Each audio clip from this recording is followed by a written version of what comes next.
With an offseason of change hopefully coming up for the Chicago Bulls, we're going to talk today about why those changes may be looking more towards the future than having an immediate impact right away, even though that's something that Bulls fans aren't going to want to hear. We're going to talk a little bit about that. Plus, we're going to talk about why, if Zach LaVine does return to this team, why the Bulls should make sure that it does not hurt the progress of Kobe White. All that plus the mailbag right after this.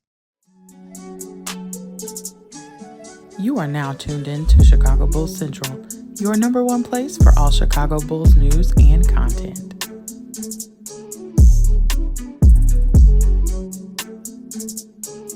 What's going on, Bulls fans? Welcome to another episode of Chicago Bulls Central, your number one spot for everything Chicago Bulls related. I'm the host, Terry Hayes, but more importantly, you guys can follow the channel at Bulls Central Pod on every social media platform we happen to be on. With that being said, let's go ahead and get into this content. And so I want to start it off with this. I know that AK talked about change. He talked about not running the same core back, that changes need to be made. We've talked about the quotes ad nauseum at this point. But one of the things that I do want to, and this is a possible outcome, I'm not saying that this is what I'm predicting or necessarily exactly what could happen, but I want Bulls fans to be prepared that the moves that AK makes may be moves that are more geared towards looking to the long-term future rather than making moves that are going to hugely change the Bulls' status in the 2024-25 season. If anything, there is a chance that they could make it worse than get better in the case of like a record or something like that. It really determines on when AK does this or how he's doing this evaluation and what he comes out of it thinking he can achieve faster, right? Is it a faster way to get back to relevancy by you making moves of adding players that are win now players, win now mode players, right? Or do you make moves to kind of set yourself up in the future to even have more cap flexibility or to be in a position to get a better pick, things like that? There are a lot of different routes. And I know Bulls fans have a lot of different ways that they view this upcoming offseason, right? There are some Bulls fans that are looking at it absolutely saying we need to make this move, so we can be top 4 to 5, 6 in the East.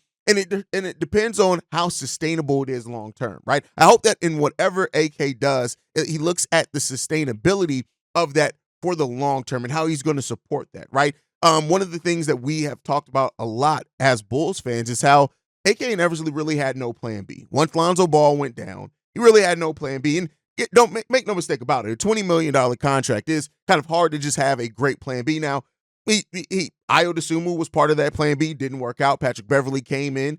He helped it go for a little while. Kobe White came in. And really, when you look at it, it was really 2 seasons of us not having Lonzo Ball. One season where we started off with Ayo. Ayo showed that he wasn't ready to be a starting point guard. We brought in Pat Bev. And then the second full season of not having Lonzo Ball, it was Kobe White. So even saying that he didn't have a backup plan for Lonzo Ball, I think in some ways is kind of a little bit like short-sighted. We're looking at the results, not necessarily the players that stepped up, because we had one season of not having a starting point guard, and Kobe White in that second season really showed up big time that he is and can be that starting point guard for the Chicago Bulls going forward. It's the other things on the roster, right? The lack of three-point shooting, the lack of rim protection, no true size, right? So it really comes down to, in my personal opinion, on building sustainability is you have to do it. Your draft picks have to be part of the foundation. Doesn't mean that they have to all turn into superstars or anything like that. But kind of my common mindset in building a team is that it's more sustainable when you hit on your picks. And when you hit on your picks, that they actually develop into those foundational pieces for you, whether it is high-level role players, whether it is this deep bench that you're now having coming off of players that you built, or they all develop into starters or things like that, right? So I think that that's always the most sustainable part, unless you package them together, move for a bigger contract, a better player, or something like that. So I think the sustainability always comes through your young foundation. And so that's something that I think in this evaluation period or in whatever the Bulls do next season, you really have to look at finding out what Julian Phillips, Dalen Terry, what do these guys truly have to offer you?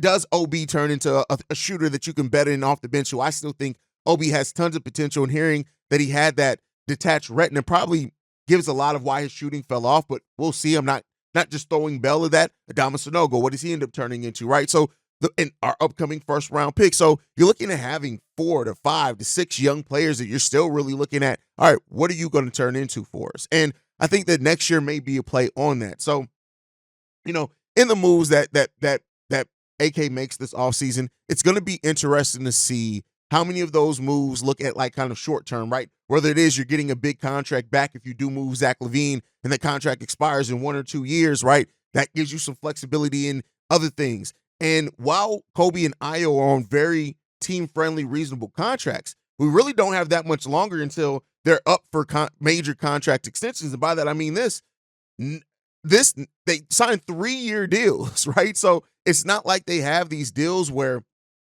it's just these long-term 4 or 5-year deals where you're on team-friendly contracts. Like, no, like we're talking about at the end of next season, Kobe White and Ayo Dosunmu are expiring contracts, which you have to be prepared to pay at that point in time. And if Kobe White, for example, keeps that, he'll be coming out of his 25-year-old season. He'll be 26 years old with his next big contract that's still in his prime. So, those are things that AK also has to look at, and I hope that he does, because you still have to build a team. When you went out and got DeMar, you got Lonzo, you got AC, you got to pay those guys, right? You had to pay them reasonable amounts because they were free agents. With your own free agents, you're going to have to pay those guys too. So now in the deals that you bring in, it's of course going to be beneficial to the team if you do hit on your first or your other draft picks really develop into something for you so that you're getting that good value out of that. And so the Patrick Williams and DeMar DeRozan contracts are going to be a big part of what that tells us about AK and how much of this is he looking for the future or looking towards the future and building and things like that. Because, yeah, those Kobe and Ayo contract extensions aren't really that far off. And I know that we just signed them, but when you sign players to 3 years deals with no options in the 4th year, they're unrestricted free agents at that. And because they already went through their restricted free agency, you're talking about completely unrestricted free agents, meaning the other teams around the NBA who are now watching Kobe and Ayo develop can now come knocking, and they can come in with big contract offers. Now, the Bulls will always be able to offer more, but that is something that AK does have to start preparing for, and at least in the back of his mind with some of the deals and the moves that he makes is keep in mind, you could have 2 of your homegrown talents that you built on this team be up for big contract extensions. And so it's going to be a really interesting thing to watch for and to see how that turns out for this team. And so one of the things as well, and I talked about this, Joe Cowley had a great article over on the Chicago Sun-Times. And I'm not a big Joe Cowley guy, so me saying he had a good article is a lot of praise for me when it comes to Joe Cowley. But he talked about the fact that will Zach LaVine return? If he does return to the Chicago Bulls, will it hurt the progress of Kobe White? And said this, right? This is one of the snips from the article. A team source reiterated that trading the 2-time All-Star remains priority 1, 2, and 3 this summer, with the hope that not only getting to get off the remaining 3 years, nearly $138 million left on his max contract, but also makes a runway remain clear for the continued emergence of Kobe White as lead guard. And he goes on as well to talk about how the landscape around the Eastern Conference has changed a little bit, or around the league has changed a little bit, in stating that, the Bulls did everything in their power to try to find a trade partner for Zach LaVine this trade deadline, but they weren't able to. But a lot of that has changed now, right? And that's something that I think we've all kind of understood. And I've always kind of worded it as a team flames out in the playoffs, and then you never know what they could be looking for at that point in time. But in this article, he mentions how Atlanta, they're looking to break up their backcourt in Trae Young, DeJounte Murray, which we already know. Orlando Magic, the Sacramento Kings are teams now looking for scoring punches as well. This is all coming from Joe Cowley's article. And the Charlotte Hornets have already said that they are looking to add some scoring to pair with LaMelo Ball and their emerging rookie in Brandon Miller. So those are all situations that have changed. And again, I don't know if those are teams that necessarily offer the best like long-term fits, one-for-one trades for Zach LaVine, but they are teams that could get involved in the Zach LaVine trade drama. And don't overlook the situation in Cleveland either with Donovan Mitchell if he does force his way out of Cleveland. And I'm not saying to the Chicago Bulls, the Cavs could be looking for a scorer to replace him, and maybe that does allow them to pivot and look towards Zach LaVine. So there are a lot of teams that could be interested in that. The Brooklyn Nets are still another team that really could get interesting out in the trade market as well. And the reason why I say that is the fact that, Brooklyn doesn't own any of their own first-round picks, so they have no incentive to tank.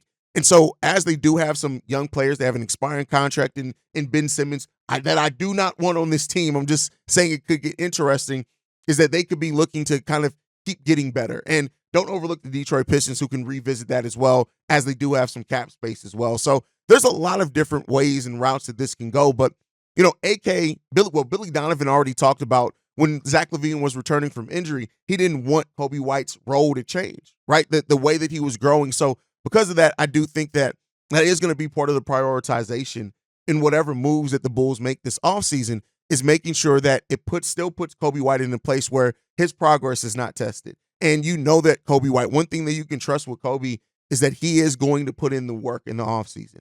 That's why he got to where he is. That's why he's always stayed positive. Kobe White works in the offseason. He works on his game. And I wouldn't be surprised if Kobe White takes an initial vacation, as all players probably did right after the season ends, and he's right back in the lab cooking and working. And that's why he is such a big part of the Chicago Bulls' future, and one that I hope that they keep maximizing with the moves that they make around him. So let me know what you guys think on those two things. As far as the offseason, do you think that AK can make some moves that look more towards the future, or do you want to see him make moves that are more geared towards right now and making this team a winning team in 2024-25?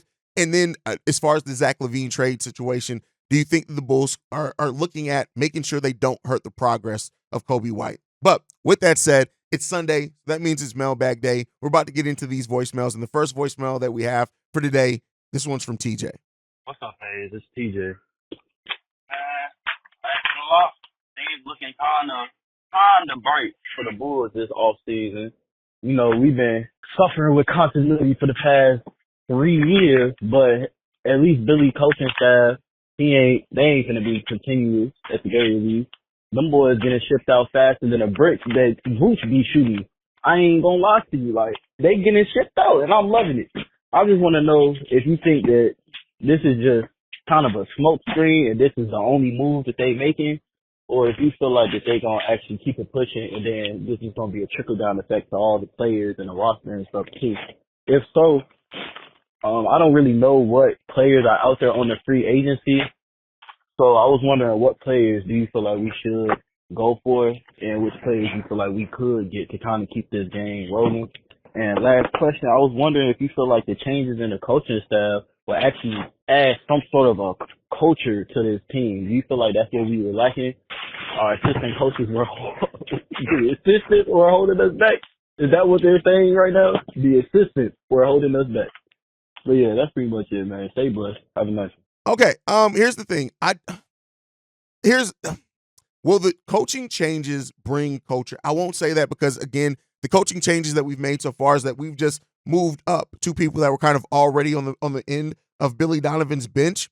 So it comes down to who are the new faces that we bring in. And while the new lead assistant role has not been officially given to Longstaff yet, if you do bring in somebody else, I think ultimately that the coaching changes could have effect on culture if Billy Donovan brings in people that he trusts to use as like offensive, defensive coordinators in a way, for lack of a better term, where he kind of allows them a larger voice and a larger say in the decision-making on the decisions in the season, right? Adjustments, things like that. And so every coach in the NBA uses their assistants differently. There are some that are there to help game plan. They're there to help with player relations. They do help with that, but during the game, it's all the head coach. There are some head coaches that kind of turn certain aspects over to their team, a la what Doc Rivers did with Tom Thibodeau. Tom Thibodeau was the defensive coach, defensive coordinator of that team. He came up with all the defensive assignments. So there's a lot that could be said with that as well. So I do think that there is a possibility that it could bring some major change, but there's also a possibility that things just stay the same. And as far as is it just a smokescreen, I can't say that yet or not. I don't think that they'll use coaching changes as a smokescreen as far as assistants. Now, if it was the head coach, maybe, but I just don't see that, because most people don't even know what the hell assistant coaches do game to game. So I think that's the thing too. Now, as far as what players the Bulls should go after, I really don't have that yet, brother. I'll start putting that list together after the draft. More than likely, I'm going to kind of focus on the draft coverage first, and then we'll start looking at players that the Bulls could go after. Keep in mind, the Bulls don't have a whole hell of a lot of assets. We don't really have cap space to even use our mid-level exception as of now. We don't have a lot of trade assets. We have trade assets, but I don't know which ones the Bulls are willing to give up, right? So it's really kind of hard to have a list of current players the Bulls should go after. Now, draft, I'm getting that together now. That draft coverage will start very, very soon. Some of it will start before the lottery, but then we'll get heavy into it after the draft lottery, which I think is in like 3 weeks, something like that. So we'll be looking at that after then. All right, let's get into the next voicemail. This one's from Nick. Hi, Hayes. This is Nick from the Syracuse area. Question for you. Big fan of the show. What do you think about the Bulls and the Knicks reopening the Zach LaVine to maybe back to the Knicks type of conversation? For maybe Boban Bogdanovic, I believe his name was, from the Knicks, and then also Josh Hart. I really believe that at the end of the day, like, we may not fully be re-looking to start over fresh, but I mean, these guys do have at least another year or two on their contracts, and Josh Hart has like a 5-year contract, which actually is not the most ideal, but it would fit kind of like the timeline of what maybe we're trying to do long term is maybe a role player. And on top of that, and if we're extending DeRozan, I just think that it would make a lot of sense as far as cap release in the next 2 or 3 years. We would have a timeline of Vooch, Ball, DeRozan, and Bogdanovic coming off in the next 2 or 3 years. Let me know what you think. Thanks. LaVine to the Knicks. Here's the thing, and I know you mentioned Josh Hart. I don't think the Knicks they love Josh Hart, and Josh Hart is a big reason why role players make a difference, right? When Bulls fans hear they hear role players like, oh, that's really what you're talking. That's why role players make a difference. Josh Hart is making a huge impact for that Knicks team, but I think the Knicks, if they do go hunting, I think it's going to be Donovan Mitchell first. Could they pivot towards Zach LaVine? We know they were willing to before, but it depends on what they would have to give up to get it. And then I still think that the more likely, if we're talking about any team, is still the Pistons. The Pistons have cap space to absorb some of Zach LaVine's contract to where they don't have to match it exactly. They still may be willing to give up Jaden Ivey for the team, which the Bulls, if they do move Ayo Dosunmu to that starting lineup in a Zach LaVine trade, he could be one of the first guards off the bench along with Alex Caruso. So there's that kind of potential there. So I don't know if the Knicks are this team that I see being interested in Zach LaVine, but I'm not completely ruling it out. It really depends on, I think, how the playoffs end for them. But I don't think they'd be willing to give up Josh Hart. If they are, again, I wouldn't hate it. But I think that they like what they have in DiVincenzo, Josh Hart, Jalen Brunson, the fact that those guys played in college together. I think they like that as being, players that have chemistry and build off each other. So I don't necessarily know if that's going to be something that they look to give up. But hey, where do things have happened? I guess we'll see. All right, let's get into the next voicemail. This one's from 8 Lives. Hey, what's up, my boy? It's your boy 8 Lives, man. Just calling in, man. I just wanted to comment on you had a episode about who to blame. I ain't gonna lie to you, man. I kind of more so blame Zach for this season. I guess because I was pushing for Zach to get that money, and it seemed like after he got the money, I never seen him really put 100% in. I don't feel like he put 100% in. I feel like he should have been honest up front, like how James Harden and been. If he wanted to get traded, he would have had a better chance. You know what I mean? I know he ain't James Harden now, but even with Harden and them keep it real about what they want to do, it seems like they get it done. I think he should have did that in spirit.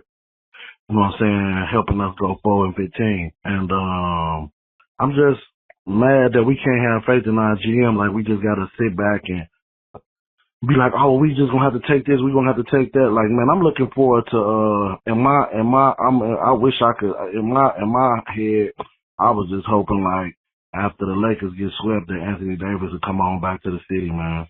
I ain't calling in saying this is what's about to happen, but I would be trying to put Zach, Vooch, and whatever else. I'll be trying to put something together to see if I could talk to the Lakers about trying to get Anthony Davis. Who cares if it's really gonna happen or not and all that? That Anthony Davis on Lakers shit is sad. And it's sad that he's sitting there playing LeBron narrative because they keep getting their ass spanked. So it don't matter if, the Lakers not gonna do that. It don't even fucking matter because that shit is garbage. So I think Anthony Davis should take his chance to come on back to the city, man, and just make a demand. That way, maybe he'll be helping AK out a little bit. I'm looking forward to see what's going to happen. When I heard you describing what might happen and what we can and can't do, that shit sounded boring. Not because you were saying it, because it sounded like our GM ain't got shit to do this year, man. That's it. Man, I hope something happen, bro. I'm still seeing red. That's what's up. Bet down, too, on that Caleb Williams and goddamn Azunze or whatever his name is. That's what's up, my boy. See red.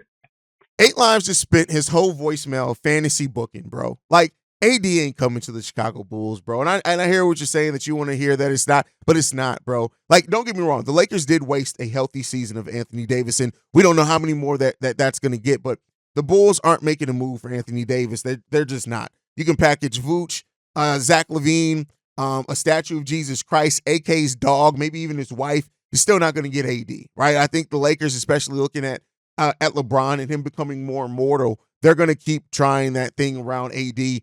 And I think more than likely than anything, they're going to be maybe revisit moving Austin Reeves, who they were very protective over. But even then, they may not. So I don't know. I don't see AD coming to the Bulls. I get it. I get where a lot of people talk about it, wanted to see it happen and things like that. But I don't see it happening. And as far as you saying like what the Bulls, it's like, listen, you need sometimes boring is the right move. I get it that as fans, hell, for the health of this channel, I would love the Bulls to have an extremely active offseason where they're rocking and rolling and getting this and getting that. But realistically, it just is going to be very difficult for the Bulls to do that. So not impossible, but very difficult and not very realistic, but we'll end up seeing 8 lives. But let's get into this next voicemail. This one's from Jared. Hey, what's up, Hayes? It's your best friend, Jared. I'm pausing to give you a chance to laugh. But what I'm calling about is Billy Donovan's slick benching of Kobe White. Now, you might say, Kobe White was never benched. Yes, he was. He was benched for AO. But he did it in the slickest way possible because he knew that the fan base would never accept him asking Kobe to come off the bench. So what he did was Kobe would start the game, but AO would be playing lead guard. So if Kobe grabbed the ball, he would give the ball to AO, so AO could bring the ball up. That means AO is his ball, is his show.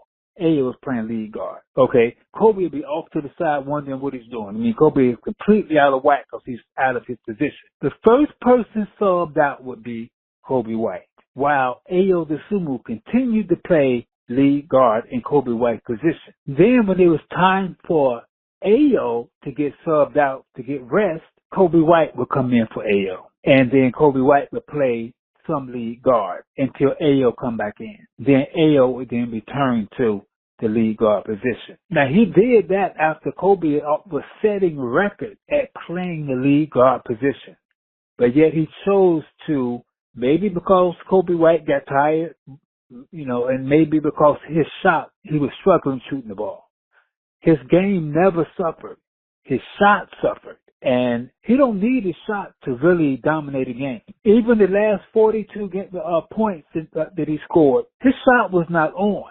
But what he did was get liquid within the game. So he's flowing within the game, and then he was taking three-pointers within the heat of the game while he's on fire, and they're going in. But his three-point shot was not back, what you would call back. But that's such a small part of what he does to help a team win.